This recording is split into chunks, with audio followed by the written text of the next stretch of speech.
ਹਾਜ਼ਰ ਨੇ ਉੱਗੇ ਪੱਤਰਕਾਰ ਸ਼੍ਰੀ ਹਮੀਰ ਸਿੰਘ ਜੀ। ਹਮੀਰ ਜੀ, ਤੁਹਾਡਾ ਬਹੁਤ ਬਹੁਤ ਸਵਾਗਤ ਹੈ ਜੀ। ਜੀ ਸ਼ੁਕਰੀਆ ਆਤਿਸ਼।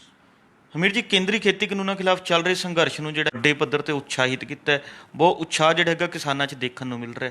ਅਸੀਂ ਜਾਣਨਾ ਚਾਹਾਂਗੇ ਉਸ ਕਿਸਾਨ ਮਹਾਪੰਚਾਇਤ 'ਚ ਕਿਸ ਤਰ੍ਹਾਂ ਇਹ ਫੈਸਲੇ, ਕੀ ਐਲਾਨ ਕੀਤੇ ਗਏ, ਕੀ ਫੈਸਲੇ ਲਏ ਗਏ ਤੇ ਇਹਨਾਂ ਫੈਸਲਿਆਂ ਦਾ ਭਵਿੱਖ ਦੇ ਵਿੱਚ ਕੀ ਅਸਰ ਦੇਖਣ ਨੂੰ ਮਿਲੇਗਾ। ਸਭ ਤੋਂ ਪਹਿਲਾਂ ਤਾਂ ਇਹ ਹੈ ਕਿ ਬਾਰ-ਬਾਰ ਅੰਦੋਲਨ 'ਚ ਡਿਫਰੈਂਟ ਪੜਾਅ ਆਉਂਦੇ ਨੇ, ਜਿਹੜੇ ਬੜੀ ਵਾਰ ਹਲੂਣਾ ਦਿੰਦੇ ਨੇ ਕਿ ਕਈ ਵਾਰ ਉਹ ਨਿਰਾਸ਼ਤਾ ਵੀ ਲਿਆਉਂਦੇ ਨੇ। ਜਿਵੇਂ ਪਹਿਲਾ ਅੰਦੋਲਨ ਸੀ, ਪਹਿਲਾਂ 25 ਸਤੰਬਰ ਭਾਰਤ ਬੰਦ ਦਾ ਪਿਛਲੇ ਸਾਲ ਸੱਦਾ ਦਿੱਤਾ ਗਿਆ ਸੀ ਜੀ। ਤੇ ਪਿਛਲੇ ਸਾਲ ਨੇ ਇਹ ਦੱਸਿਆ ਕਿ ਇੰਡੀਆ ਲੈਵਲ ਦਾ ਅੰਦੋਲਨ ਬਣਦਾ ਜਾ ਰਿਹਾ ਹੈ ਸਤੰਬਰ 'ਚ। ਉਦੋਂ ਬਾਅਦ ਫਿਰ ਅਗਲਾ ਪੜਾਅ ਆਇਆ ਜਦੋਂ ਇਹ ਉਤਸ਼ਾਹਤ ਹੋਇਆ ਤੇ 26 ਨਵੰਬਰ ਦੇ 'ਚ ਇੱਥੇ ਦਿੱਲੀ ਜਾਣ ਦਾ ਜਿਹੜਾ ਸਵਾਲ ਆਇਆ ਉਸ ਪੱਧਰ ਦੇ ਉੱਤੇ। ਔਰ ਇਸ ਦੇ ਨਾਲ ਦੀ ਨਾਲ ਜਦੋਂ ਦਿੱਲੀ ਗਏ ਤੇ ਉਹਨਾਂ ਨੇ ਰੋਕਾ ਤੋੜ ਕੇ ਦਿੱਲੀ ਤੱਕ ਗਏ ਤੇ ਬਹੁਤ ਵੱਡਾ ਇੱਕ ਇਹਦਾ ਵਿਆਪਕ ਅਸਰ ਦਿਖਾਈ ਦਿੱਤਾ ਉਸ ਪੱਧਰ ਦੇ ਉੱਤੇ ਹੋਇਆ। ਫਿਰ 26 ਜਨਵਰੀ ਨੂੰ ਥੋੜ੍ਹਾ ਡੈਂਟ ਪਿਆ ਦੇਖਿਆ ਤੇ 28 ਨੂੰ ਉਹੀ ਜਿਹੜਾ ਟਕਾਇਤ ਦੇ ਹੰਝੂਆਂ ਵਾਲਾ ਮਾਮਲਾ ਸੀ, ਉਹਨੇ ਇੱਕ ਵਾਰ ਅੰਦੋਲਨ ਦੇ ਵਿੱਚ ਫੇਰ ਉਹੀ ਰਾਉਂਡ ਲਿਆਂਦਾ। ਤੇ ਵਿੱਚ ਦੀ ਥੋੜ੍ਹਾ ਬਹੁਤ ਫਰਕ ਇਹੋ ਜਿਹਾ ਪੈਂਦਾ ਸੀ, ਕੁਝ ਕਹਿੰਦੇ ਕੁਝ ਬੰਦੇ ਪਿੱਛੇ ਹਟ ਗਏ, ਕੁਝ ਉਸ ਟਾਈਪ ਦੇ ਸੀ ਜਿਹੜੇ ਕਦੇ ਜਾਣ ਵਾਲੇ ਬੰਦੇ ਸੀ, ਜਿਹੜੇ ਲੀਡਰੀ ਵਿੱਚ ਦਖਲ ਦੇਣ ਵਾਲੇ ਬੰਦੇ ਸੀ।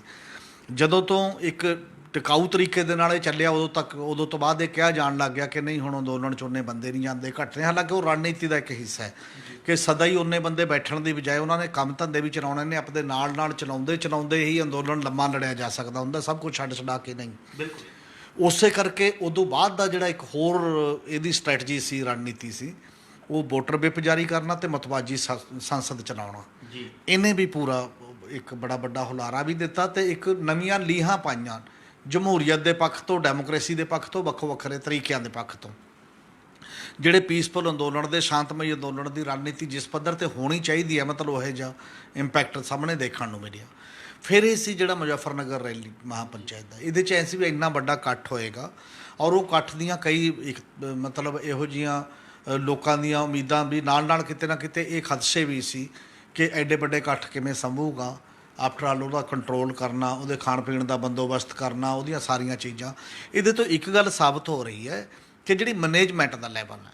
ਹੁਣ ਤੁਸੀਂ ਦੇਖੋ ਕਿ ਇੱਕ ਸਰਕਾਰ, ਜਦੋਂ ਕੋਵਿਡ ਆਇਆ, ਸਾਡੀਆਂ ਸਰਕਾਰਾਂ ਤੋਂ, ਸਾਡੇ ਪ੍ਰਸ਼ਾਸਨਾਂ ਤੋਂ ਆਪੋ ਆਪਣੇ ਸ਼ਹਿਰ ਦੀ ਮੈਨੇਜਮੈਂਟ ਨਹੀਂ ਹੋਈ। ਲੋਕ ਭੁੱਖੇ ਮਰਦੇ ਜਾ ਰਹੇ ਨੇ, ਕੁਛ ਕਰਦੇ ਨੇ, ਕੋਈ ਨਾ ਕੋਈ ਅਰੇਂਜਮੈਂਟ ਕਰ ਸਕਦੇ ਸੀ ਨਾ। ਜੀ ਬਿਲਕੁਲ। ਇਹ ਖਲਾਅ 'ਚ ਇੱਕ ਕਿਸਾਨ ਆਪਣੀ ਐਡੇ ਵੱਡੇ ਲੱਖਾਂ ਦੇ ਇਕੱਠ ਨੂੰ, ਔਰ ਅੰਦਾਜ਼ਾ ਵੀ ਨਹੀਂ ਆ ਕਿੰਨਾ ਵੱਧ ਜਾਊਗਾ, ਮਤਲਬ ਉਹਦੇ 'ਚੋਂ ਵੀ ਤਾਂ ਵੀ ਇੱਕ ਅੰਦਾਜ਼ਾ ਲਾ ਕੇ ਕਿੰਨੇ ਲੰਗਰ ਚਾਹੀਦੇ ਨੇ, ਕਿੱਥੇ ਚਾਹੀਦੇ ਨੇ, ਕਿੱਥੇ ਉਹ ਰਹਿਣਗੇ, ਆ ਕੇ ਕਿਸ ਤਰੀਕੇ ਨਾਲ ਆ ਕੇ ਬੈਠਣਗੇ, ਕਿਸ ਤਰੀਕੇ ਨਾਲ ਜੇ ਮੀਂਹ ਪੈਂਦਾ ਪਾਣੀ ਦਾ ਕੀ ਕਰਾਂਗੇ, ਉਹ ਸਾਰੇ ਬੰਦੋਬਸਤ ਮੈਨੂੰ ਲੱਗਦਾ ਜਿਸ ਸਲੀਕੇ ਨਾਲ ਹੋਏ ਨੇ ਤਾਂ ਪ੍ਰਸ਼ਾਸਨਿਕ ਤੰਤਰ ਨਾਲੋਂ ਤਾਂ ਉਹਨਾਂ ਨੇ ਜ਼ਿਆਦਾ ਸਿਆਣਪ ਦਿਖਾਤੀ ਹੈ ਵੀ ਅਸੀਂ ਮੈਨੇਜ ਕਰਨਾ, ਅਸੀਂ ਪ੍ਰਬੰਧ ਕਰਨਾ। ਤੁਸੀਂ ਕਹਿੰਦੇ ਹੋ ਕਿ ਸਾਡੇ ਕੋਲ ਪ੍ਰਬੰਧ ਅਸੀਂ ਕਰਦੇ ਹਾਂ, ਅਸੀਂ ਜ਼ਿਆਦਾ ਸਿਆਣੇ। ਇੱਕ ਤਾਂ ਇਹ ਦਿਖਾਤਾ ਹੈ ਉਹ ਸਾਰੇ ਸੈਟਅਪ ਨੇ। ਦੂਜਾ ਇਹ ਦਿਖਾਤਾ ਹੈ ਕਿ ਇਹ ਅੰਦੋਲਨ ਦੀ ਸ਼ੁਰੂ ਤੋਂ ਤਸਵੀਰ ਜਿਹੜੀ ਹੈ ਉਹ ਜਮਹੂਰੀਅਤ ਹੈ, ਸ਼ਾਂਤਮਈ ਹੈ। ਇਕੱਠ ਵੱਡਾ ਹੋਵੇ ਜਾਂ ਛੋਟਾ, ਕਿਸਾਨਾਂ ਦੀ ਤਰਫੋਂ, ਕਿਸਾਨ ਅੰਦੋਲਨ ਦੀ ਤਰਫੋਂ ਹਿੰਸਕ ਮਾਹੌਲ ਬਣਾਉਣ ਦੀ ਕੋਈ ਕੋਸ਼ਿਸ਼ ਨਹੀਂ ਹੈ। ਐਡੇ ਇਕੱਠਾਂ ਦੇ ਵਿੱਚ ਨਹੀਂ, ਨਾਰਮਲੀ ਕੋਈ ਨਾ ਕੋਈ ਭੀੜ, ਕਿੰਨੀਆਂ ਧਾਰਮਿਕ ਸੰਸਥਾਵਾਂ 'ਤੇ ਲੋਕ ਜਾਂਦੇ ਨੇ, ਸਟੈਂਪੈਡ ਹੋ ਜਾਂਦਾ, ਭੀੜ ਬੇਕਾਬੂ ਹੋ ਜਾਂਦੀ ਹੈ, ਬੰਦੇ ਇੱਧਰ ਹੋ ਜਾਂਦੇ ਨੇ, ਉੱਧਰ ਬੜੀਆਂ ਚੀਜ਼ਾਂ ਵਾਪਰਦੀਆਂ ਨੇ। ਅਤੇ ਇਹ ਪੀਸਫੁਲ ਉਸ ਲੈਵਲ 'ਤੇ ਨੇ। ਅਤੇ ਇਹ ਤੋਂ ਬਿਨਾਂ ਜਿਹੜਾ ਇੱਕ ਦੇਸ਼ ਦੀ ਸਿਆਸਤ ਨੂੰ ਨਵਾਂ ਮੋੜ ਦੇਣਾ ਹੁੰਦਾ, ਜਿਹਦਾ ਉਹਨਾਂ ਨੇ ਬੜੇ ਦੇਰ ਤੋਂ ਹੀ, ਇੱਕ ਸਵਾਲ ਉਹਨਾਂ ਤੋਂ ਬਾਰ-ਬਾਰ ਅਜੇ ਵੀ ਪੁੱਛਿਆ ਜਾ ਰਿਹਾ ਵੀ ਇਹਦਾ ਮਤਲਬ ਤਾਂ ਤੁਸੀਂ ਸਿਆਸਤ ਕਰਨ ਲੱਗ ਗਏ। ਹੁਣ ਨਾਰਮਲੀ ਲੋਕ, ਪੱਤਰਕਾਰ ਵੀ ਪੁੱਛ ਰਹੇ ਨੇ ਕਿ ਹੁਣ ਤੁਸੀਂ ਕਿਸਾਨੀ ਤੱਕ ਸੀਮਤ ਨਹੀਂ ਰਹੇ, 3 ਕਾਨੂੰਨਾਂ ਤੱਕ ਤੇ MSP ਦੀ ਗਰੰਟੀ ਤੱਕ, ਇਹਦਾ ਮਤਲਬ ਸਿਆਸਤ ਕਰਨ ਲੱਗ ਗਏ। ਜਦ ਕਿ ਇਹ ਪਹਿਲਾਂ ਹੀ ਹੈ, ਉਹ ਸਿਆਸਤ ਪਹਿਲਾਂ ਵੀ ਸਿਆਸਤ ਸੀ। ਹੁਣ ਕਈ ਵਾਰ ਇੱਕ ਗੱਲ ਕਰਨ ਲੱਗ ਗਏ ਉਹ, ਇਹ ਤਾਂ ਸਿਆਸਤ ਹੈ ਜਦੋਂ ਤੁਸੀਂ ਪਾਲਿਸੀ 'ਤੇ ਲੜਦੇ ਹੋ, ਜਦੋਂ ਤੁਸੀਂ ਕਾਨੂੰਨ 'ਤੇ ਲੜਦੇ ਹੋ। ਇਹ ਲੜਾਈ ਆਟੋਮੈਟਿਕਲੀ ਇੱਕ ਸਿਆਸਤ ਦਾ ਰੂਪ ਹੈ। ਇਹ ਪਾਰਲੀਮੈਂਟਰੀ ਡੈਮੋਕ੍ਰੇਸੀ ਦੇ ਵਿੱਚ ਜਿਹੜਾ ਐਕਸਟਰਾ ਪਾਰਲੀਮੈਂਟਰੀ, ਜਿਹਨੂੰ ਪਾਰਲੀਮੈਂਟ ਤੋਂ ਬਾਹਰ ਦੇ ਅੰਦੋਲਨ ਕਹਿੰਦੇ ਆ, ਇਹ ਉਹਦਾ ਰੂਪ ਹੈਗਾ ਹੀ ਹੈ, ਜਿਹੜਾ ਅਸੀਂ ਲੰਮੇ ਸਮੇਂ ਤੋਂ ਨਹੀਂ ਸੀ ਨਿਭਾ ਰਹੇ ਜੋ ਭੂਮਿਕਾ, ਉਹ ਇਹ ਕਿਸਾਨ ਅੰਦੋਲਨ ਨਿਭਾ ਰਿਹਾ। ਪਰ ਹਾਂ, ਇਲੈਕਟੋਰਲ ਡੈਮੋਕ੍ਰੇਸੀ ਦੇ ਵਿੱਚ ਉਹਨਾਂ ਦਾ ਇਹ ਕਹਿਣਾ ਕਿ ਅਸੀਂ ਇੰਨੇ ਮਹੀਨਿਆਂ ਤੋਂ ਬੈਠੇ ਹਾਂ, 650 ਤੋਂ ਵੱਧ ਜਿਹੜੇ ਕਿਸਾਨਾਂ ਦੀ ਜਾਨ ਚਲੀ ਗਈ ਹੈ, ਇਹਦੇ ਬਾਵਜੂਦ ਜਨਵਰੀ ਤੋਂ ਲੈ ਕੇ ਮੁੜ ਕੇ ਗੱਲਬਾਤ ਸ਼ੁਰੂ ਨਹੀਂ ਹੋ ਰਹੀ ਹੈ। ਤਾਂ ਗੱਲਬਾਤ ਜਦੋਂ ਸ਼ੁਰੂ ਨਹੀਂ ਹੋ ਰਹੀ ਤਾਂ ਜਿਹੜਾ ਸਿਆਸਤ ਦਾ ਹੁਣ ਸਾਡੇ ਸਾਹਮਣੇ ਰੂਪ ਹੈ, ਇਹਨੂੰ ਉਹ ਪ੍ਰਵਾਨ ਨਹੀਂ ਕਰ ਰਹੇ, ਇਹਦਾ ਉਹ ਗੱਲ ਨਹੀਂ ਮੰਨ ਰਹੇ। ਤਾਂ ਕੇਵਲ ਇੱਕੋ ਗੱਲ ਹੈ, ਕਿਉਂਕਿ ਦੋ ਤਰੀਕੇ ਹੁੰਦੇ ਨੇ ਸਰਕਾਰਾਂ ਕੋਲ। ਇੱਕ ਤਾਂ ਉਹ ਸੰਵੇਦਨਸ਼ੀਲ ਇੰਨੀ ਹੋਵੇ, ਉਹਨੂੰ ਲੱਗੇ ਕਿ ਲੋਕ ਇੰਨਾ ਚਿਰ ਦੇ ਤਕਲੀਫ 'ਚ ਨੇ, ਆਪਾਂ ਮਾਮਲਾ ਸੁਲਝਾਉਣਾ, ਆਓ ਬੈਠ ਕੇ ਗੱਲ ਕਰਦੇ ਹਾਂ। ਬਿਲਕੁਲ। ਇੱਕ ਇਖਲਾਕੀ ਤੌਰ ਤੇ ਮੋਰਲੀ ਉਹਨੂੰ ਲੱਗਦਾ ਹੋਵੇ ਕਿ ਸਾਡਾ ਇਮੇਜ ਵੀ ਆਲੇ ਦੁਆਲੇ ਖਰਾਬ ਹੋ ਰਿਹਾ, ਇਹਨੂੰ ਵੀ ਆਪਾਂ ਠੀਕ ਕਰੀਏ। ਔਰ ਉਹ ਜਦੋਂ ਸਾਰਾ ਕੁਝ ਹੀ ਨਾ ਰਹੇ ਤਾਂ ਫਿਰ ਕਿਸਾਨਾਂ ਨੇ ਸੁਭਾਵਿਕ ਹੈ ਸੋਚਣਾ ਵੀ ਸਾਡਾ ਅੰਦੋਲਨ ਫਿਰ ਕਿਸ ਤਰੀਕੇ ਨਾਲ ਹੱਲ ਹੋ ਸਕਦਾ ਹੈ। ਜਦੋਂ ਸਵਾਲ ਆਉਂਦਾ ਕਿ ਤੁਸੀਂ ਤਾਂ ਸਿਆਸਤ ਚਲੇ ਗਏ, ਤਾਂ ਇਹ ਅੱਜ ਦਾ ਸਵਾਲ ਨਹੀਂ ਹੈ, ਮੁਜ਼ੱਫਰਨਗਰ ਦੀ ਰੈਲੀ ਦਾ ਨਹੀਂ, ਇਹ ਜਦੋਂ 5 ਸਟੇਟਾਂ ਦੀ ਪੱਛਮੀ ਬੰਗਾਲ ਦੇ ਨਾਲ ਚੋਣਾਂ ਹੋਈਆਂ ਸੀ, ਉਦੋਂ ਹੀ ਉਹਨਾਂ ਨੇ ਫੈਸਲਾ ਕਰ ਲਿਆ ਕਿ ਹੁਣ ਦੀਆਂ ਸਿਆਸੀ ਧਿਰਾਂ ਖਾਸ ਤੌਰ ਤੇ ਬੀਜੇਪੀ ਦੀ ਸਰਕਾਰ ਕੇਵਲ ਵੋਟ ਨਾਲ ਦੀ ਗੱਲ ਹੀ ਮੰਨਦੀ ਹੈ। ਇਹਨੂੰ ਵੋਟ ਚਾਹੇ ਪੁਲਵਾਮਾ ਦੇ ਗੱਲ ਨੂੰ ਮਤਲਬ ਹਾਈਜੈਕ ਕਰਕੇ ਜਾਂ ਭੁਨਾ ਕੇ ਮਿਲੇ, ਚਾਹੇ ਉਹ ਹਿੰਦੂ ਮੁਸਲਿਮ ਦੰਗੇ ਕਰਾ ਕੇ ਮਿਲੇ, ਚਾਹੇ ਉਹ ਬਿਨਾਂ ਕਿਸੇ ਹੋਰ ਗੱਲ 'ਤੇ ਮਿਲ ਜੇ, ਮਤਲਬ ਵੋਟ ਜਿੱਥੇ ਵੀ ਮਿਲਦੀ ਹੈ ਤਾਂ ਉਹ ਆਪਣੇ ਲਈ ਸਭ ਤੋਂ ਬੜਾ ਇੱਕ ਰਸਤਾ ਹੋ ਗਿਆ। ਉਹਨੂੰ ਦੇਖ ਕੇ ਫਿਰ ਕਿਸਾਨਾਂ ਨੇ ਫੈਸਲਾ ਕੀਤਾ ਕਿ ਆਪਾਂ ਵੀ ਵੋਟ ਦੀ ਚੋਟ ਲਾਵਾਂਗੇ। ਜੇ ਵੋਟ ਦੇ ਨਾਲ ਹੀ ਤੁਹਾਨੂੰ ਸਮਝ ਆਉਂਦੀ ਹੈ ਤਾਂ ਆਪਾਂ ਵੋਟ ਦੇ ਵਿੱਚ ਵੀ, ਕਿਉਂਕਿ ਅਸੀਂ ਵੋਟਰ ਵੀ ਹੈਗੇ ਹਾਂ ਦੇਸ਼ ਦੇ, ਕੋਈ ਇਹ ਨਹੀਂ ਹੈ ਕਿ ਵੱਡੀ ਗਿਣਤੀ ਹੈ ਵੋਟਰਾਂ ਦੀ। ਉਹਦੇ ਤੋਂ ਜਿਹੜਾ ਉੱਥੋਂ ਸ਼ੁਰੂ ਹੋਈ ਇੱਕ ਗੱਲ ਸੀ, ਇਹਨੇ ਜਿਹੜਾ ਮੁਤਵਾਜੀ ਸੰਸਦ ਬਣੀ ਹੈ ਉਹਦੇ 'ਚ ਐਲਾਨ ਕਰਤਾ ਸੀ ਕਿ ਮੋਦੀ ਗੱਦੀ ਛੱਡੋ, 2024 ਦਾ ਐਲਾਨ ਕਰਤਾ ਸੀ। ਇਹ ਮੁਜ਼ੱਫਰਨਗਰ 'ਚ ਤਾਂ ਮਿਸ਼ਨ ਯੂਪੀ ਦਾ ਆਗਾਜ਼ ਕੀਤਾ। ਮਿਸ਼ਨ ਯੂਪੀ ਦਾ ਆਗਾਜ਼ ਵੀ ਕਲੀਅਰ ਕੱਟ ਉਹਨਾਂ ਦੇ ਸਾਹਮਣੇ ਸੀ ਕਿ ਅਸੀਂ ਇਹ ਲੋਕਾਂ ਦੇ ਸਾਹਮਣੇ ਲਿਜਾਵਾਂਗੇ ਪਿੰਡ ਪਿੰਡ। ਉਹਨਾਂ ਨੇ ਕਿਹਾ ਕਿ ਨਵੰਬਰ ਤੱਕ, ਆ ਜਿਹੜਾ ਅਗਲਾ ਮਹੀਨਾ ਆਏਗਾ, 17 ਜਿਹੜੀਆਂ ਮਹਾਪੰਚਾਇਤਾਂ ਹੋਰ ਕਰਾਂਗੇ ਯੂਪੀ ਦੇ ਵਿੱਚ, ਵੱਖ-ਵੱਖ ਰੀਜਨਾਂ ਦੇ ਵਿੱਚ, ਵੱਖ-ਵੱਖ ਡਿਵੀਜ਼ਨਾਂ ਜਿਹੜੀਆਂ ਯੂਪੀ ਦੀਆਂ ਹੈਗੀਆਂ ਨੇ, ਅਸੀਂ ਲੋਕਾਂ ਤੱਕ ਲਿਜਾਵਾਂਗੇ। ਅਤੇ ਦੂਜਾ ਇਹ ਹੈ ਕਿ ਹਰ ਜ਼ਿਲ੍ਹੇ 'ਚ ਇੱਕ ਸੰਯੁਕਤ ਮੋਰਚੇ ਦੀ ਇਕਾਈ ਬਣੂਗੀ, ਜਿਹੜੀਆਂ ਵੀ ਜਥੇਬੰਦੀਆਂ ਉਹ ਨੇ। ਇਟ ਮੀਨ ਜੋ ਗੱਲਾਂ ਲਿਜਾਣਗੇ, ਇਹਦੇ ਨਾਲ ਇੱਕ ਗੱਲ ਇਹ ਜੋੜ ਲਈ ਹੈ 3 ਕਾਨੂੰਨਾਂ ਤੇ MSP ਦੇ ਨਾਲ। ਉਹਨਾਂ ਨੇ ਗੰਨੇ ਦੀ ਅਤੇ ਗੰਨੇ ਦਾ ਬਕਾਇਆ, ਯੂਪੀ ਗੰਨੇ ਦਾ ਬਹੁਤ ਬੜਾ ਇੱਕ ਸੈਂਟਰ ਹੈ ਜਿੱਥੇ 20,000 ਕਰੋੜ ਰੁਪਈਆ ਉਹਨਾਂ ਦਾ ਕੱਲ੍ਹ ਦਾ ਜਿਹੜਾ ਐਲਾਨ ਹੈ, ਇਹ ਕਹਿੰਦੇ ਨੇ ਕਿ ਜੇ ਬਕਾਇਆ ਪਿਆ, ਪਿਛਲਾ ਨਹੀਂ ਮਿਲਿਆ, ਨਵਾਂ ਤਾਂ ਕੀ ਕਰਨਾ। ਜਦੋਂ ਇਹ ਲੈ ਕੇ ਜਾਣਗੇ, ਇੱਕ ਤਾਂ ਇਹ ਕੰਮ ਕੀਤਾ ਉਹਨਾਂ ਨੇ ਕਿ ਅਸੀਂ ਇਹ ਲੈ ਕੇ ਜਾਵਾਂਗੇ। ਹੁਣ ਦੂਜਾ ਉਹਨਾਂ ਨੂੰ ਇਹ ਵੀ ਸਮਝ ਸੀ ਨਾਲ ਕਿ ਜੇ ਜੋਗੀ ਦੀ ਸਰਕਾਰ ਨੂੰ ਕਾਊਂਟਰ ਕਰਨਾ ਹੈ ਤਾਂ ਜੋਗੀ ਦੀ ਸਿਆਸਤ ਨੂੰ ਕਾਊਂਟਰ ਕਰਨਾ ਪਏਗਾ। ਉਹ ਸਿਆਸਤ ਉਹ ਹੈ ਜਿਹੜੀ 2013 ਤੋਂ ਪੱਛਮੀ ਯੂਪੀ ਦੇ ਮੁਜ਼ੱਫਰਨਗਰ ਤੋਂ ਸ਼ੁਰੂ ਹੁੰਦੀ ਹੈ। ਉਹ ਸਿਆਸਤ ਜਿਸ 'ਚ 43 ਬੰਦੇ ਮਰਦੇ ਨੇ, 90 ਦੇ ਕਰੀਬ ਜ਼ਖਮੀ ਹੁੰਦੇ ਨੇ, ਜਿਹਦੇ 'ਚ ਧਾਰਮਿਕ ਭਰਾ ਮਾਰੂ ਜੰਗ ਹੁੰਦੀ ਹੈ ਇੱਕ ਦੂਜੇ ਦੇ ਜਿਹੜੇ ਮਾਮਲੇ ਦੇ ਵਿੱਚ। ਉਹਨੂੰ ਕਾਊਂਟਰ ਕਰਨ ਦੇ ਵਾਸਤੇ ਫਿਰ ਇਹ ਪੱਛਮੀ ਯੂਪੀ ਹੈ। ਹਾਲਾਂਕਿ ਉਹਨਾਂ ਨੇ ਦਾਅਵਾ ਕੀਤਾ ਕਿ ਪੱਛਮੀ ਯੂਪੀ ਤੋਂ ਨਹੀਂ, ਇਕੱਲਾ ਪੂਰਬੀ ਯੂਪੀ ਤੋਂ ਵੀ ਆਏ ਨੇ। ਜਦੋਂ ਅਸੀਂ ਮਹਾਪੰਚਾਇਤਾਂ ਪੂਰਬੀ ਯੂਪੀ 'ਚ ਕਰਾਂਗੇ, ਜਿਵੇਂ ਸਰਕਾਰ ਨਹੀਂ ਬਣਦੀ ਸੀ ਨਾ ਕਿ ਪਹਿਲਾਂ ਪੰਜਾਬ ਦਾ ਅੰਦੋਲਨ ਹੈ, ਫਿਰ ਹਰਿਆਣੇ ਦਾ, ਫਿਰ ਉੱਤਰਾਖੰਡ ਦਾ, ਫਿਰ ਪੱਛਮੀ ਯੂਪੀ ਦਾ, ਉਹ ਵੀ ਪਤਾ ਲੱਗ ਜੂਗਾ ਵੀ ਇਹ ਪੂਰਬੀ ਯੂਪੀ ਦਾ ਵੀ ਹੈਗਾ ਕਿ ਨਹੀਂ ਅੰਦੋਲਨ, ਕਿ ਜਦੋਂ ਤੁਸੀਂ ਉੱਧਰ ਜਾਓਗੇ ਉਸ ਪੱਧਰ ਦੇ ਉੱਤੇ। ਹਾਂ, ਉਹਦੇ ਨਾਲ ਇਹ ਜ਼ਰੂਰ ਹੈ ਕਿ ਇਹਨਾਂ ਨੇ ਇਹ ਸੋਚਿਆ, ਇਸੇ ਲਈ ਉੱਥੇ ਨਾਅਰਾ ਦਿੱਤਾ ਗਿਆ ਬੇ ਤੋੜेंगे ਹਮ ਜੋੜेंगे। ਮਤਲਬ ਇਹ ਹੈ ਕਿ ਤੁਸੀਂ ਸਮਾਜ ਨੂੰ ਤੋੜ ਕੇ ਆਪਣਾ ਵੋਟ ਬੈਂਕ ਬਣਾਉਣਾ ਚਾਹੁੰਦੇ ਹੋ, ਅਸੀਂ ਸਮਾਜ ਨੂੰ ਜੋੜ ਕੇ ਤੁਹਾਡੀ ਗੱਦੀ ਉਖਾੜਨ ਦਾ ਫੈਸਲਾ ਕਰਾਂਗੇ। ਇਸੇ ਕਰਕੇ ਕੱਲ੍ਹ ਦਾ ਜਿਹੜਾ ਮੁਜ਼ੱਫਰਨਗਰ ਦਾ ਅੰਦੋਲਨ ਸੀ, ਉਹ 'ਚ ਅਲੱਗ-ਅਲੱਗ ਭਾਈਚਾਰਿਆਂ ਦੇ, ਅਲੱਗ-ਅਲੱਗ ਜਾਤਾਂ ਦੇ, ਯੂਪੀ ਤਾਂ ਹਮੇਸ਼ਾ ਹੀ ਕਹਿੰਦੇ 36 ਬਰਾਦਰੀਆਂ ਦਾ ਅੰਦੋਲਨ ਹੈ। 36 ਮਤਲਬ ਉਹ ਖੇਤੀ ਕੱਚ ਸਾਰੇ ਨੇ, ਉੱਥੇ ਬ੍ਰਾਹਮਣ ਵੀ ਖੇਤੀ ਕਰਦਾ, ਉਹ ਵੀ ਕਿਸਾਨੀ ਕਰਦਾ, ਅਤੇ ਉੱਥੇ ਹਰ ਵਰਗ ਹੀ ਜਿਹੜਾ ਖੇਤੀ ਕਰਦਾ। ਮਤਲਬ ਖੇਤੀ ਇੱਕ ਕਿੱਤਾ ਹੈ, ਜਾਤ ਜਾਂ ਧਰਮ ਨਹੀਂ ਹੈ। ਅਤੇ ਉਹ ਜਿਹੜਾ ਜੋੜਨ ਦਾ ਇੱਕ ਸਿਸਟਮ ਦਿੱਤਾ ਹੈ ਉਸ ਲੈਵਲ 'ਤੇ, ਉਹਨੇ ਇੱਕ ਹਿਲਜੁਲ ਪੈਦਾ ਕੀਤੀ ਹੈ। ਔਰ ਇਸੇ ਕਰਕੇ ਵਰਨ ਗਾਂਧੀ ਵਰਗੇ ਨੂੰ, ਜਿਹੜਾ ਯੂਪੀ ਤੋਂ ਚੁਣ ਕੇ MP ਆਉਂਦਾ, ਉਹਨੂੰ ਕਹਿਣਾ ਪਿਆ ਕਿ ਸਾਨੂੰ ਮੁੜ ਕੇ ਕਿਸਾਨਾਂ ਦੇ ਕੋਲ ਜਾਣਾ ਚਾਹੀਦਾ, ਹਮਦਰਦੀ ਨਾਲ ਗੱਲ ਕਰਨੀ ਚਾਹੀਦੀ ਹੈ, ਉਹਨੂੰ ਨਾਗਰਿਕ ਸਮਝਦੇ ਹੋਏ ਉਹਨਾਂ ਦੀ ਗੱਲ ਦਾ ਨਿਪਟਾਰਾ ਕਰਨਾ ਚਾਹੀਦਾ। ਇਹ ਇੱਕ ਵੱਡਾ ਜਿਹੜਾ ਐਲਾਨ ਹੈ, ਇਹ ਬਹੁਤ ਵੱਡਾ ਟਰਨਿੰਗ ਪੁਆਇੰਟ ਹੈ ਮੈਨੂੰ ਲੱਗਦਾ, ਕਿਉਂਕਿ ਯੂਪੀ ਜਿੱਥੇ 403 ਵਿਧਾਨ ਸਭਾ ਦੀਆਂ ਸੀਟਾਂ ਨੇ, ਅਤੇ ਜਿੱਥੇ 80 ਜਿਹੜੀਆਂ ਲੋਕ ਸਭਾ ਦੀਆਂ ਸੀਟਾਂ ਨੇ, 80 ਚੋਂ 70 ਜਿੱਤੀ ਹੋਈ ਹੈ BJP। ਅਤੇ ਜੇ 70 'ਤੇ ਪਾਣੀ ਫਿਰ ਜਾਂਦਾ ਤਾਂ BJP ਮਿਨੋਰਟੀ 'ਚ ਆ ਜਾਂਦੀ ਹੈ ਦੇਸ਼ ਦੇ ਵਿੱਚ, ਜੇਕਰ ਆਪਾਂ ਕਹਾਂਗੇ ਉਸੇ ਲੈਵਲ 'ਤੇ, ਕਿਉਂਕਿ ਕਿਹਾ ਜਾਂਦਾ ਕਿ ਉੱਥੋਂ ਦੀ ਹੋ ਕੇ ਜਾਂਦਾ ਪ੍ਰਧਾਨ ਮੰਤਰੀ ਦਾ ਜਿਹੜਾ ਰਸਤਾ ਹੈ। ਔਰ ਇਸੇ ਤਰੀਕੇ ਦੇ ਨਾਲ ਆ ਜਿਹੜੀਆਂ ਪੱਛਮੀ ਯੂਪੀ ਵੀ 136 ਸੀਟਾਂ ਨੇ ਵਿਧਾਨ ਸਭਾ ਦੀਆਂ, 105 ਜਿੱਤੀ ਹੈ BJP ਕੇਵਲ ਉਹ ਤੋੜਨ ਦੇ ਲਿਹਾਜ਼ ਦੇ ਨਾਲ ਹੀ। ਔਰ 2017 'ਚ ਹੁਣ ਕੀ ਅਸਰ ਪਏਗਾ, ਕਿੰਨਾ ਅਸਰ ਪਏਗਾ, ਇਹ ਹੁਣ ਅੰਦੋਲਨ ਨੇ ਜਿਸ ਲੈਵਲ ਦੀ ਸ਼ੇਪ ਲੈ ਲਈ ਉਹਦੇ 'ਤੇ ਪਏਗਾ। ਔਰ ਇਹ ਦਿਖਾਈ ਦੇ ਰਿਹਾ ਕਿ ਇੱਕ ਬਹੁਤ ਵੱਡਾ ਚੁਣੌਤੀ ਅਤੇ ਚੈਲੰਜ ਸਾਹਮਣੇ ਆ ਰਿਹਾ ਜੀ। ਹਮੀਰ ਜੀ, ਹੁਣ ਵੱਡਾ ਸਵਾਲ ਇਹ ਖੜਾ ਹੁੰਦਾ ਵੀ ਕਿ ਕਿਸਾਨ ਮਹਾਪੰਚਾਇਤ 'ਚ ਵੱਡੀ ਗਿਣਤੀ 'ਚ ਲੋਕ ਸ਼ਾਮਲ ਹੋਏ।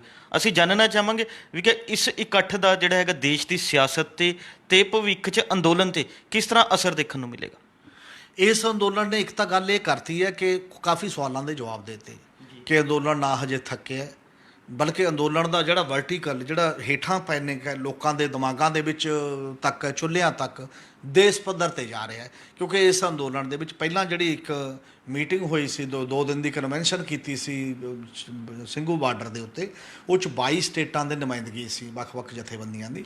ਔਰ ਕੱਲ੍ਹ ਵੀ ਕਾਫੀ ਸਟੇਟਾਂ ਦੀ ਨੁਮਾਇੰਦਗੀ, ਤਾਮਿਲਨਾਡੂ ਵਾਲੇ ਵੀ ਬੋਲੇ, ਕਰਨਾਟਕ ਵਾਲੇ ਵੀ ਬੋਲੇ, ਡਿਫਰੈਂਟ ਟਾਈਪ ਦੇ ਮੱਧ ਪ੍ਰਦੇਸ਼ ਵੀ ਬੋਲਿਆ, ਰਾਜਸਥਾਨ ਵੀ ਬੋਲੇ, ਅਲੱਗ-ਅਲੱਗ ਲੈਵਲ ਦੇ ਲੋਕ ਆਏ ਹੋਏ ਸੀ। ਇਹ ਠੀਕ ਹੈ ਕਿ ਉਹ ਏਡੀ ਦੂਰ ਹੈ, ਔਰ ਉਹਨਾਂ ਨੇ ਕਿਹਾ ਕਿ ਉੱਥੇ ਅਸੀਂ ਕਰ ਲਾਂਗੇ ਮਹਾਂ ਪੰਚਾਇਤਾਂ, ਤੇ ਤੁਸੀਂ ਉੱਥੇ ਆ ਜਾਓ। ਜਾਣਾ ਵੀ ਇਹੀ ਠੀਕ ਹੈ, ਸਾਰਿਆਂ ਨੂੰ ਇਕੱਠੇ ਲਿਆਉਣ ਦੀ ਨਹੀਂ। ਇਹਦਾ ਮਤਲਬ ਇਹ ਕਿ ਇੱਕ ਦੇਸ਼ ਵਿਆਪੀ ਅੰਦੋਲਨ ਹੋ ਰਿਹਾ, ਔਰ ਇਹਦਾ ਅਗਲਾ ਭਵਿੱਖ ਦਾ ਅਸਰ ਇਹ ਹੈ ਕਿ ਜੇ ਕੋਈ ਰੀਅਲ ਸੈਂਸ 'ਚ ਆਪੋਜੀਸ਼ਨ ਧਿਰ ਜੀ ਐਵੇਂ ਖੜੀ ਹੁੰਦੀ ਜਿਹੜੀ ਵਿਚਾਰਤਕ ਤੌਰ ਤੇ ਵੀ ਕਾਊਂਟਰ ਕਰਦੀ ਆਰਐਸਐਸ ਤੇ ਬੀਜੇਪੀ ਨੂੰ, ਤਾਂ ਸ਼ਾਇਦ ਇੱਥੇ ਤੱਕ ਬੀਜੇਪੀ ਨਾ ਜਾਂਦੀ। ਧਿਰ ਕੋਈ ਦਿਖਾਈ ਨਹੀਂ ਦਿੱਤੀ, ਕੋਈ ਜੁੜੀ ਨਹੀਂ, ਕੋਈ ਇਕੱਠੀ ਨਹੀਂ। ਅੱਜ ਵੀ ਸਾਡੇ ਸਾਹਮਣੇ ਹੈ ਕਿ ਉਹ ਖਖੜੀਆਂ ਕਰੇਲੇ ਆ ਬਹੁਤਾ, ਚਾਹੇ 18 ਪਾਰਟੀਆਂ ਦੀਆਂ ਮੀਟਿੰਗਾਂ ਹੋਈਆਂ ਨੇ, ਕੁਝ ਇਕੱਠੀਆਂ, ਉਹ ਵੀ ਕਿਸਾਨ ਅੰਦੋਲਨ ਦੇ ਸੰਦਰਭ ਦੇ ਵਿੱਚ ਹੀ, ਕਿਤੇ ਤਾਂ ਪਾਰਲੀਮੈਂਟ ਦੇ ਵਿੱਚ ਗੱਲ ਕਰਨੀ ਸੀ ਉਦੋਂ, ਜਾਂ ਜਦੋਂ ਇਹਨਾਂ ਨੇ ਬੰਦ ਦਾ ਸੱਦਾ ਦਿੱਤਾ ਉਹਦੇ ਸਪੋਰਟ ਦੇ ਵਿੱਚ, ਉਹ ਅਜੇ ਆਪਦੇ ਆਪ ਕੋਈ ਸੱਦਾ ਦੇਣ ਦੀ ਹੈਸੀਅਤ 'ਚ ਨਹੀਂ ਹੈ ਮੇਰੇ ਖਿਆਲ। ਤਾਂ ਉੱਥੇ ਕਈ ਵਾਰ ਯੂਪੀ ਦੇ ਵਿੱਚ ਮਹਾਪੰਚਾਇਤ 'ਚ ਕੁਝ ਕਿਸਾਨ ਆਗੂਆਂ ਨੇ ਤੇ ਗੱਲ ਵੀ ਕੀਤੀ ਹੈ ਵੀ ਜੇ ਕੁਝ ਬਚਣਾ ਹੈ ਤਾਂ ਸਿੱਧੇ ਹੋ ਕੇ ਕਿਸਾਨ ਮਜ਼ਦੂਰ ਆਪਣੀ ਇੱਕ ਪਾਰਟੀ ਬਣਾ ਲਓ, ਤੇ ਉਹ ਆਪਣੀ ਪਾਰਟੀ ਸ਼ਾਇਦ ਉਸ ਤਰੀਕੇ ਨਾਲ ਇਸ ਰੂਪ ਦੇ ਚੱਲ ਜੇ।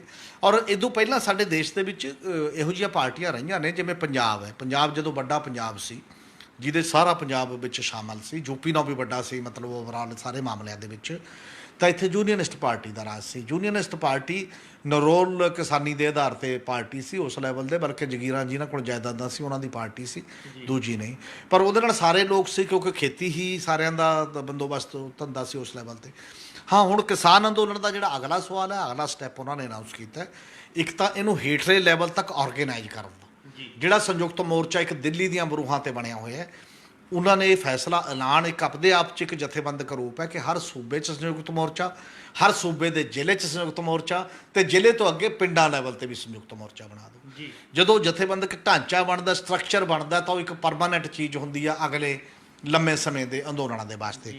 ਦੂਜੀ ਗੱਲ ਇਹ ਹੈ ਕਿ ਭਵਿੱਖ ਦੇ ਵਿੱਚ ਹੋਰਾਂ ਜਗ੍ਹਾ 'ਤੇ ਵੀ ਜਿਹੜੇ ਟਕਰਾਅ ਪ੍ਰਸ਼ਾਸਨ ਕਰ ਰਿਹਾ, ਸ਼ਾਇਦ ਉੱਥੇ ਵੀ ਮਨੋਵਿਗਿਆਨਕ ਅਸਰ ਵੀ ਪਊਗਾ, ਤੇ ਲੋਕਾਂ ਦੇ ਵਿੱਚ ਇੱਕ ਜਜ਼ਬਾ ਪੈਦਾ ਹੋਏਗਾ ਕਿ ਹਾਂ ਅਸੀਂ ਇਹ ਚੀਜ਼ਾਂ, ਜਿਹੜਾ ਉੱਥੋਂ ਇੱਕ ਊਰਜਾ ਲੈ ਕੇ ਆਏ ਲੋਕ ਨੇ, ਉਹ ਊਰਜਾਵਾਨ ਲੋਕ ਕਿਤੇ ਗੱਲ ਕਰਨਗੇ ਔਰ ਉਹ ਡਿਸਪਲਿਨ 'ਚ ਰਹਿਣਗੇ। ਜਿੰਨਾ ਜਥੇਬੰਦਕ ਤਾਣਾ ਬਾਣਾ ਠੀਕ ਹੋਏਗਾ, ਉਹਨਾਂ ਡਿਸਪਲਿਨ ਜ਼ਿਆਦਾ ਰਹੇਗਾ। ਜਿੰਨਾ ਡਿਸਪਲਿਨ ਜ਼ਿਆਦਾ ਰਹੇਗਾ, ਉਹਨਾਂ ਉਹਦੇ 'ਤੇ ਅਮਲ ਜ਼ਿਆਦਾ ਹੋਊ, ਜਿੰਨੇ ਵੀ ਐਕਸ਼ਨ ਆਉਣਗੇ ਆਉਣ ਵਾਲੇ ਦਿਨਾਂ ਦੇ ਵਿੱਚ। ਇਸ ਕਰਕੇ ਇਹ ਤਿਆਰੀ 2022 ਦੇ ਨਾਂ 'ਤੇ 2024 ਤੱਕ ਦੀ ਮੇਰੇ ਖਿਆਲ ਹੋ ਰਹੀ ਹੈ। ਜੇ ਸਹਿਮਤੀ ਉਦੋਂ ਪਹਿਲਾਂ ਹੋ ਜਾਂਦੀ ਹੈ ਤਾਂ ਠੀਕ ਹੈ, ਨਹੀਂ ਹੋ ਜਾਂਦੀ ਤਾਂ ਇਹ ਜਿਹੜਾ ਲੰਮੇ ਭਵਿੱਖ ਦਾ ਇੱਕ ਜਿਹੜਾ ਖਾਕਾ ਸਿਰਜ ਦਿੱਤਾ ਗਿਆ, ਸ਼ਾਇਦ ਇਸ ਮਹਾਪੰਚਾਇਤ ਨੇ ਸਿਰਜਤਾ ਜੀ। ਹਮੀਰ ਜੀ, ਸੰਯੁਕਤ ਕਿਸਾਨ ਮੋਰਚੇ ਨੇ ਜਿਹੜਾ ਹੈਗਾ ਭਾਜਪਾ ਦਾ ਵਿਰੋਧ ਕਰਨ ਦਾ ਸੱਦਾ ਦਿੱਤਾ ਹੈ। ਦੇਸ਼ ਭਰ ਦੇ ਵਿੱਚ ਭਾਜਪਾ ਦਾ ਵਿਰੋਧ ਹੋ ਰਿਹਾ, ਜਿਸ ਦਾ ਕਿ ਵਿਰੋਧੀ ਧਿਰਾਂ ਜਿਹੜਾ ਹੈਗਾ ਲਾਹਾ ਲੈਣ ਦੀ ਕੋਸ਼ਿਸ਼ ਕਰ ਰਹੀਆਂ ਨੇ। ਅਸੀਂ ਜਾਣਨਾ ਚਾਹਾਂਗੇ ਕਿ ਵਿਰੋਧੀ ਧਿਰਾਂ ਜਿਹੜਾ ਹੈਗਾ ਕਿਸਾਨਾਂ ਦਾ, ਮਜ਼ਦੂਰਾਂ ਦਾ ਜਾਂ ਵੱਖ-ਵੱਖ ਵਰਗਾਂ ਦਾ ਇਹ ਜਿਹੜੀ ਉਹ ਲੈਣ ਦੀ ਕੋਸ਼ਿਸ਼ ਕਰ ਰਹੀਆਂ, ਲਾਹਾ ਲੈਣ ਦੀ ਕੋਸ਼ਿਸ਼ ਕਰ ਰਹੀਆਂ, ਲਾਹਾ ਮਿਲ ਸਕੇਗਾ? ਹਾਂ, ਬਿਲਕੁਲ। ਇੱਕ ਗੱਲ ਤਾਂ ਹੈ ਹੀ ਹੈ ਕਿ ਜਿਹੜੀ ਸਰਕਾਰਾਂ ਦੇ ਖਿਲਾਫ ਐਂਟੀ ਇਨਕੰਬੈਂਸੀ ਹੁੰਦੀ ਹੈ, ਉਹ ਨਾਰਮਲੀ ਵਿਰੋਧੀ ਧਿਰ ਕੋਲ ਚਲੀ ਜਾਂਦੀ ਹੈ। ਹੁਣ ਸਵਾਲ ਇਹ ਹੈ ਕਿ ਕੀ ਵਿਰੋਧੀ ਧਿਰ ਵੀ ਕੋਈ ਸੰਗਠਿਤ ਤਾਂ ਹੈ ਨਹੀਂ। ਜੇ ਹੁਣ ਯੂਪੀ ਵੀ ਹੈ, ਯੂਪੀ ਦੇ ਵਿੱਚ ਕੀ ਸਾਰੀਆਂ ਵਿਰੋਧੀ ਧਿਰਾਂ ਇਕੱਠੀਆਂ ਹੋ ਕੇ ਵਿਧਾਨ ਸਭਾ ਚੋਣਾਂ ਲੜਨਗੀਆਂ? ਜੇ ਉਹ ਵੀ ਅਲੱਗ-ਅਲੱਗ ਨੇ ਤਾਂ ਉਹ ਕਿਹਨੂੰ ਕਿੰਨਾ ਮਿਲੂਗਾ, ਕਿਹਨੂੰ ਕਿੰਨਾ ਮਿਲੂਗਾ, ਇਹ ਅਲੱਗ ਹੈ। ਪਰ ਇਹ ਜਿਹੜੀਆਂ ਰਿਪੋਰਟਾਂ ਛਪੀਆਂ ਨੇ, ਜਿੱਥੋਂ ਵੀ ਮੇਰਠ ਰੋਡ 'ਤੇ ਇੰਟਰ ਹੁੰਦਾ ਸੀ, ਜਿੱਥੋਂ ਦੀ ਲੋਕ ਜਾਂਦੇ ਸੀ, ਉੱਥੇ ਰਾਸ਼ਟਰੀ ਲੋਕਦਲ ਨੇ ਵੀ, ਸਮਾਜਵਾਦੀ ਪਾਰਟੀ ਨੇ ਵੀ, ਕਾਂਗਰਸ ਨੇ ਵੀ ਆਪਣੇ ਆਪਣੇ ਸਵਾਗਤ ਦੇ ਜਿਹੜੇ ਬੈਨਰ ਲਾਏ ਹੋਏ ਸੀ ਕਿ ਅਸੀਂ ਤੁਹਾਡੇ ਨਾਲ। ਔਰ ਉਹਨੇ ਤਾਂ ਜਿਹੜਾ ਜਯੰਤ ਚੌਧਰੀ ਆ, ਅਜੀਤ ਸਿੰਘ ਦਾ, ਚੌਧਰੀ ਚਰਨ ਸਿੰਘ ਦਾ ਪੋਤਾ, ਜਿਹੜਾ ਪ੍ਰਧਾਨ ਮੰਤਰੀ ਦੀ ਗੱਲ ਯੂਪੀ 'ਚ ਵਾਰ-ਵਾਰ ਹੁੰਦੀ ਹੈ ਕਿਸਾਨ ਲੀਡਰ ਦੇ ਤੌਰ 'ਤੇ ਦੇਸ਼ ਦੇ ਵਿੱਚ, ਉਹਨੇ ਤਾਂ ਪਰਮਿਸ਼ਨ ਮੰਗੀ ਸੀ ਕਿ ਅਸੀਂ ਇਹਦੇ 'ਤੇ ਹੈਲੀਕਾਪਟਰ ਰਾਹੀਂ ਉਹ ਸੁੱਟਣੇ ਨੇ, ਫੁੱਲ ਸੁੱਟਣੇ ਨੇ ਕਿਸਾਨ ਰੈਲੀ 'ਤੇ। ਉਹ ਨਹੀਂ ਮੇਰੀ ਉਹ ਅਲੱਗ। ਇਹ ਸਾਰਾ ਕੁਝ ਹਮਦਰਦੀ ਜਿੱਤਣ ਲਈ ਜੋ ਹੈ ਨਾ, ਇਹ ਸਾਰਾ ਕੁਝ ਇਹ ਹੈ ਵੋਟ ਬੈਂਕ, ਵੋਟ ਸਾਡੇ 'ਚ ਕਨਵਰਟ ਹੋ ਜਾਏ। ਪਿਛਲੀ ਵਾਰ ਉਹਨਾਂ ਨੂੰ ਇੱਕ ਵੀ ਨਹੀਂ ਮਿਲੀ ਸੀਟ, ਕਿਉਂਕਿ ਉਹ ਹਿੰਦੂ ਮੁਸਲਿਮ ਹੋ ਗਿਆ। ਕਾਫੀ ਵੱਡੀ ਗਿਣਤੀ ਤਾਦਾਦ ਦੇ ਵਿੱਚ ਜਿਹੜਾ ਪਾਪੂਲੇਸ਼ਨ ਜਿਹੜੀ ਹੈ ਉਹ ਹਿੰਦੂ ਹੈ, 26% ਦੇ ਕਰੀਬ ਮੁਸਲਿਮ ਹੈ, ਅਤੇ ਬਾਕੀ ਹੈ ਜਦੋਂ ਉਹ ਫਿਰ ਆਪਸ 'ਚ ਵੰਡੀ ਜਾਂਦੀ ਹੈ ਤਾਂ ਉਹ ਕਿਸੇ ਲਾਜ਼ਮੀ ਹੈ ਕਿ ਜਿਹੜੀ ਮੈਜੋਰਟੀ ਹੈ ਉੱਧਰ ਚਲੀ ਜਾਂਦੀ ਹੈ। ਇਸ ਕਰਕੇ ਉਹਨਾਂ ਤਾਂ ਨਹੀਂ ਪਤਾ, ਪਰ ਵਿਰੋਧੀ ਧਿਰ ਨੂੰ ਜੇਕਰ ਐਂ ਬੈਠੀ ਸੋਚ ਲੂਗੀ ਕਿ ਇਹਦੇ ਨਾਲ ਨਾਰਾਜ਼ਗੀ ਹੈ, ਮੈਨੂੰ ਪੈ ਜਾਣਗੀਆਂ ਵੋਟਾਂ, ਫਿਰ ਤਾਂ ਮੇਰਾ ਖਿਆਲ ਹੈ ਓਨਾ ਫਾਇਦਾ ਨਹੀਂ ਮਿਲੂਗਾ। ਜੇ ਵਿਰੋਧੀ ਧਿਰਾਂ ਆਪਣੇ ਪੋਲੀਟੀਕਲ ਏਜੰਡੇ ਤੇ ਇਕਜੁੱਟਤਾ ਵੀ ਪ੍ਰਗਟ ਕਰਨ ਤੇ ਕੋਈ ਆਪਣੇ ਲੈਵਲ ਤੇ ਆਪਣੇ ਬੈਨਰ ਤੇ ਲੋਕਾਂ 'ਚ ਜਾਣ, ਜੀ ਲੋਕਾਂ ਦੇ ਵਿੱਚ ਜਾ ਕੇ ਉਹਨਾਂ ਦੇ ਮੁੱਦੇ ਉਠਾਉਣਗੀਆਂ, ਤਾਂ ਕੋਈ ਲੋਕ ਉਹਨਾਂ ਨਾਲ ਜੁੜਨਗੇ ਨਾ। ਬੈਠੇ ਬਿਠਾਏ ਕਿਉਂ ਜੁੜਨਗੇ? ਜਿਵੇਂ ਤੁਸੀਂ ਹੁਣ ਬੈਠੇ ਹੋਏ ਹੋ ਵੀ ਹੁਣ ਆਪਾਂ ਕੁਝ ਨਹੀਂ ਕਰਦੇ। ਇਸ ਲਈ ਦੇਸ਼ ਪੱਧਰ ਤੇ ਵੀ ਔਰ ਸੂਬਿਆਂ ਦੇ ਪੱਧਰ ਤੇ ਵੀ ਵਿਰੋਧੀ ਧਿਰਾਂ ਕਿਸ ਭੂਮਿਕਾ ਦੇ ਵਿੱਚ ਨੇ। ਹਜੇ ਤੱਕ ਵਿਰੋਧੀ ਧਿਰਾਂ ਇਸ ਭੂਮਿਕਾ 'ਚ ਨਹੀਂ ਆ ਰਹੀਆਂ, ਆਪਣੇ ਬੈਨਰ ਤੇ ਕੋਈ ਲੜਾਈ ਨਹੀਂ ਕਰ ਰਹੀਆਂ। ਉਹ ਅਜੇ ਕਿਸਾਨਾਂ ਦੇ ਮੋਢੇ ਤੇ ਰੱਖ ਕੇ ਚਲਾਉਣਾ ਚਾਹੁੰਦੀਆਂ ਨੇ।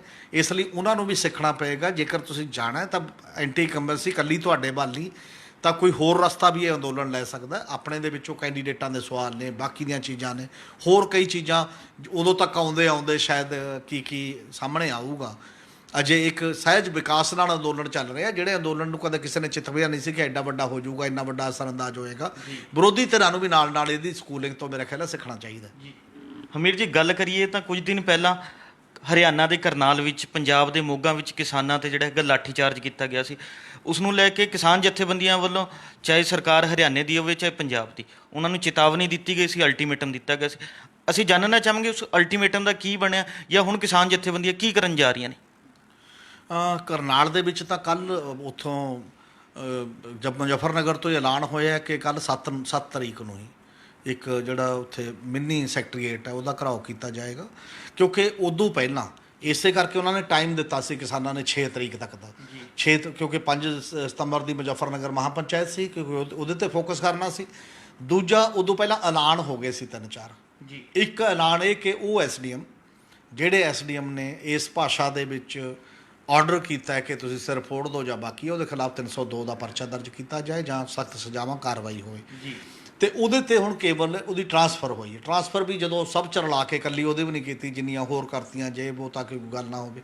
ਇਹਦੇ ਨਾਲ ਉਹਨਾਂ ਦੀ ਸਹਿਮਤੀ ਨਹੀਂ ਹੈ ਕਿਸਾਨਾਂ ਦੀ ਕਿ ਇਹ ਕੋਈ ਸਜ਼ਾ ਨਹੀਂ ਹੈ। ਜੀ ਇਹ ਸਗੋਂ ਕਈ ਜਗ੍ਹਾ ਤਾਂ ਇਹ ਵੀ ਸਾਹਮਣੇ ਆਇਆ, ਲਿਖਿਆ ਗਿਆ ਕਿ ਸਗੋਂ ਪ੍ਰਮੋਟ ਕਰਤੇ ਨੂੰ ਐਡੀਸ਼ਨਲ ਸੈਕਟਰੀ ਦੇ ਕੈਟਾਗਰੀ 'ਚ ਚਲੇ ਗਏ ਨੇ ਜਾਂ ਵੱਖ-ਵੱਖ ਜੋ ਚੀਜ਼ਾਂ ਹੁੰਦੀਆਂ।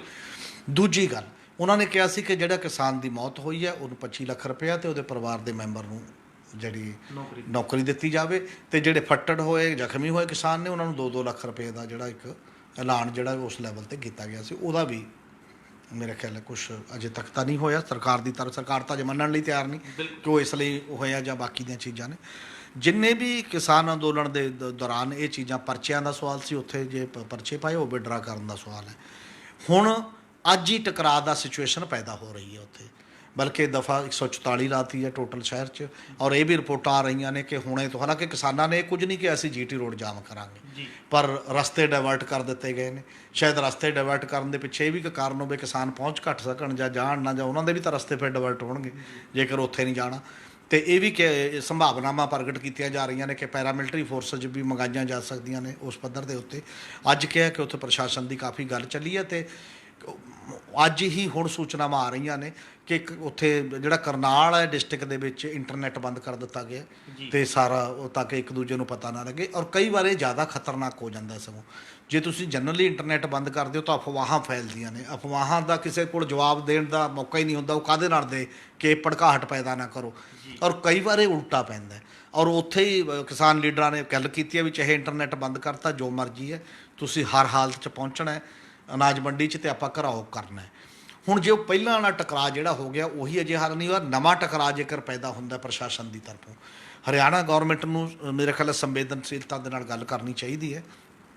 ਔਰ ਅੜੀ ਛੱਡ ਕੇ ਜਿਹੜੀ ਗਲਤੀ ਹੋਈ ਹੈ, ਕਿਉਂਕਿ ਉਹ ਵੀਡੀਓ ਕਲੀਅਰ ਕੱਟ ਦੱਸਦੀ ਹੈ, ਕੋਈ ਅਫਸਰ ਤੇ ਕੋਈ ਬੰਦਾ, ਕੋਈ ਅਫਸਰ ਹੋਵੇ ਜਾਂ ਮਤਲਬ ਕੋਈ ਮੰਤਰੀ ਹੋਵੇ, ਚੀਫ ਮਿਨਿਸਟਰ ਹੋਵੇ, ਜਿਹੜਾ ਮਰਜ਼ੀ, ਕੋਈ ਕਾਨੂੰਨ ਉਹਨੂੰ ਇਜਾਜ਼ਤ ਦਿੰਦਾ ਹੈ ਕਿ ਉਹ ਇਹ ਕਹੇ ਕਿ ਜਾਓ ਸਿਰ ਫੋੜੋ ਜਾਂ ਮਾਰ ਦਿਓ ਗੋਲੀ ਨਾਲ, ਜੇ ਕਰ ਦਿਓ ਉਹ ਕਰ ਦਿਓ। ਜੇ ਉਹਦਾ ਸਬੂਤ ਸਾਹਮਣੇ ਆ ਜਾਂਦਾ ਤਾਂ ਸਸਪੈਂਸ਼ਨ ਕਿਉਂ ਨਹੀਂ ਹੋ ਸਕਦੀ? ਕਿ ਕਿਉਂ ਇਹ ਗੱਲਾਂ ਉਸ ਪੱਧਰ 'ਤੇ ਨਹੀਂ? ਤਾਂ ਸਰਕਾਰ ਦੀ ਜਿੱਦ ਦਾ ਹੀ ਕੁਐਸਚਨ ਹੁੰਦਾ ਉਸ ਪੱਧਰ ਦੇ ਉੱਤੇ।